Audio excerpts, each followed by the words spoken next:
Sebelum tonton videonya jangan lupa untuk tonton dahulu video sebelumnya. Dan ikuti selalu Boruto to Blue Vortex Fan Theory, semoga yang mengikuti selalu diberikan kelancaran hidup.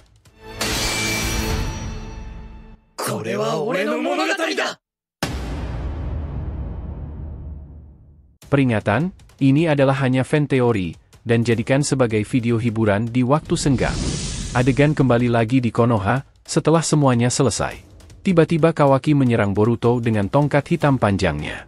Boruto yang tak menyadari serangan Kawaki, tidak sempat untuk menghindar, membuat Boruto terpental ke belakang.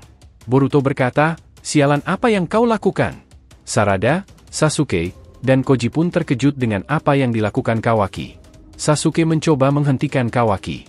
Namun, Kawaki dengan cepat membuka portal dimensi dan mendorong Boruto ke dalam dimensinya tersebut. Kawaki pun juga ikut masuk ke dimensinya. Di dimensi asing yang berwarna kelabu dan suram, Boruto jatuh dengan keras ke tanah berbatu. Kabut tebal menyelimuti sekeliling mereka, menghalangi pandangan. Boruto bangkit dengan cepat, menatap Kawaki dengan tatapan penuh kemarahan dan kebingungan. "Apa yang kau lakukan, Kawaki?" Boruto berteriak. "Kau hampir melukai orang-orang lain di Konoha. Apa kau gila?" Kawaki tak menjawab. Matanya dingin, penuh kebencian yang mendalam. Tanpa sepatah kata, dia langsung melancarkan serangan, mengayunkan tongkat hitam panjangnya dengan kekuatan besar ke arah Boruto. Boruto berhasil menghindar di detik terakhir, namun tidak sempat menyiapkan diri untuk serangan lanjutan Kawaki, yang memborbardirnya dengan rentetan serangan beruntun. "Berhentilah menyerang tanpa alasan, Kawaki!" Boruto berteriak di sela serangan. "Aku sudah cukup kesal denganmu." Namun, Kawaki tidak merespons. "Kau masih menyembunyikan sesuatu dariku." "Aku tahu itu," gumam Kawaki dengan suara rendah namun penuh kebencian. "Kau berpikir kau bisa melindungi kami semua sendirian? Kau pikir aku akan tinggal diam dan mengikuti permainanmu?" Boruto mengumpulkan cakranya, membiarkan karmanya berkilauan dengan energi yang mendesak keluar. Dia menangkis serangan Kawaki dan balas menyerang dengan kekuatan penuh.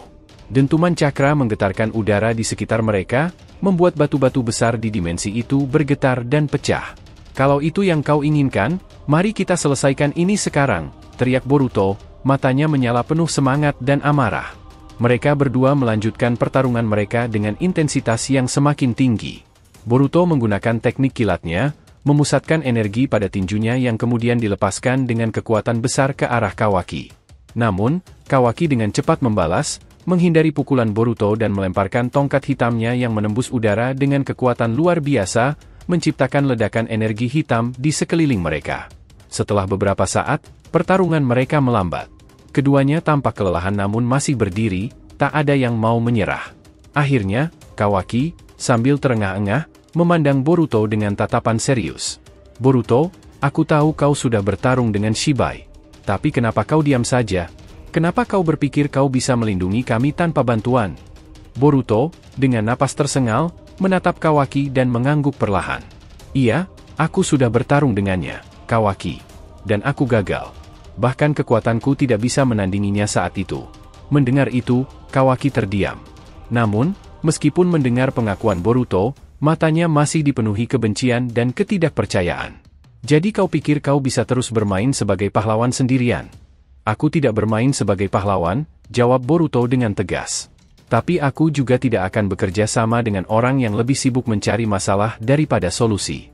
Jika kau tidak bisa mempercayai aku atau melihat ancaman sebenarnya, maka kita memang tidak akan pernah bisa berjuang bersama." Kawaki mengepalkan tangannya, wajahnya penuh dengan keraguan dan rasa frustasi. "Kerjasama? Kau benar-benar pikir aku akan tunduk dan membiarkanmu memimpin?" Boruto menatapnya tajam, memperingatkan. "Jika itu masalahmu, mungkin kita memang perlu bertarung sampai akhir di sini, sekarang. Tapi apa kau tidak melihat? Shibai adalah ancaman yang lebih besar dari apapun yang pernah kita hadapi. Kau bisa marah padaku sesukamu, tapi itu tidak akan mengubah kenyataan."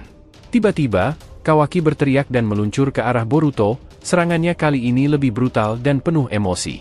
Boruto, yang kini sepenuhnya menyadari tekad Kawaki yang keras kepala, tak punya pilihan selain kembali bertarung.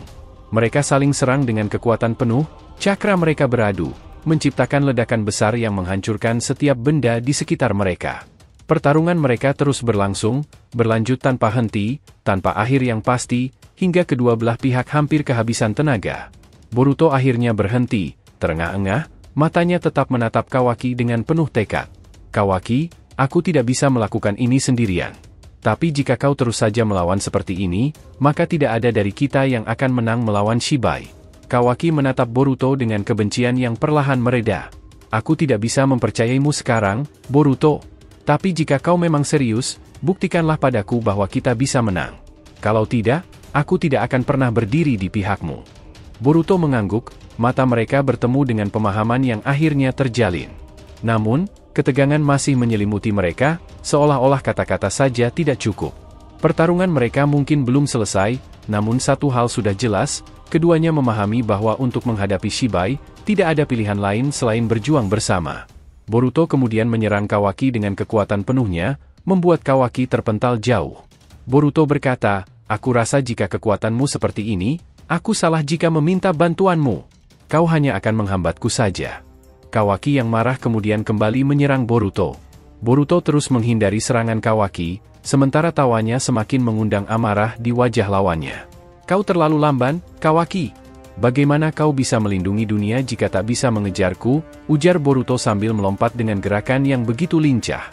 Kawaki menggeram, mengerahkan cakra karmanya dan menciptakan tongkat hitam yang lebih besar. Kau tak lebih dari pengecut yang terus menghindar, teriaknya, mencoba menyerang dengan serangkaian pukulan yang diselimuti energi karma. Namun, Boruto sekali lagi menghindar, matanya tetap fokus pada Kawaki. Pengecut? Apa kau pikir Shibai akan diam dan membiarkanmu memukulnya begitu saja? Boruto mengejek lagi. Kau harus lebih dari ini jika ingin membantuku menghentikannya. Kawaki, meski kesal, berhenti sejenak, matanya menatap Boruto dengan rasa bingung. Pertarungan sengit ini tiba-tiba terhenti ketika kata-kata Boruto meresap. Apa yang sebenarnya kau maksud, Boruto? Mengapa kau begitu ingin aku bergabung denganmu? Siapa yang sesungguhnya kita hadapi? Boruto menarik napas dalam-dalam, nada suaranya berubah menjadi lebih serius. Shibai, aku sudah pernah bertarung dengannya. Dan saat itu, aku hampir kehilangan nyawa. Kekuatan kita sekarang masih belum cukup. Kita butuh setiap orang yang kuat untuk menghadapi Otsutsuki itu, kau, aku, bahkan orang-orang yang selama ini kita anggap tak bisa kita percayai. Kawaki menatap Boruto dengan ekspresi yang sulit dibaca, pertarungan batin terpancar dari matanya. Dan kau pikir aku akan begitu saja mengabaikan semua yang kau lakukan selama ini, gumam Kawaki. Namun, sebelum ia bisa melanjutkan, Boruto mengaktifkan kekuatan perpindahan dimensinya, menghilang dalam sekejap. Cepat buat keputusanmu, Kawaki, katanya, suaranya terpantul dalam kehampaan, kita tidak punya banyak waktu. Di luar gerbang Konoha, Boruto muncul kembali, kali ini dengan napas yang sedikit berat.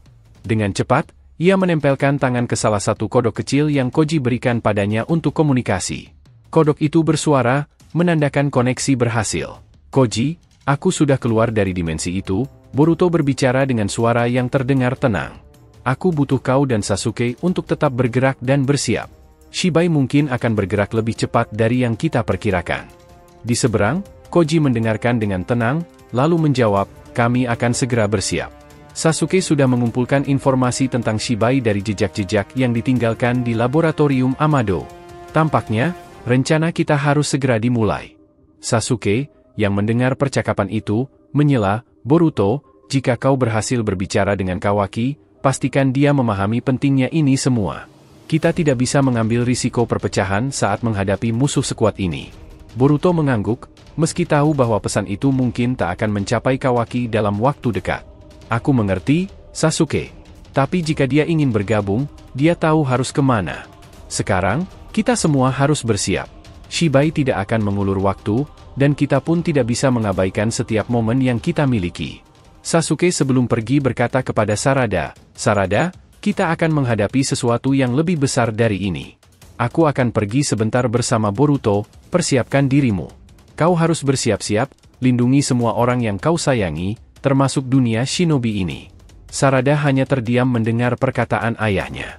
Sasuke dan Koji kemudian meninggalkan Sarada.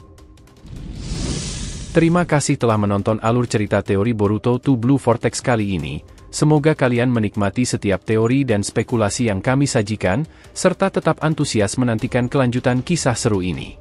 Jangan lupa untuk like dan ikuti selalu Boruto to Blue Vortex Fan Theory, sehingga semakin berkembang. Jika sudah terima kasih, dan sampai bertemu di video alur cerita teori berikutnya.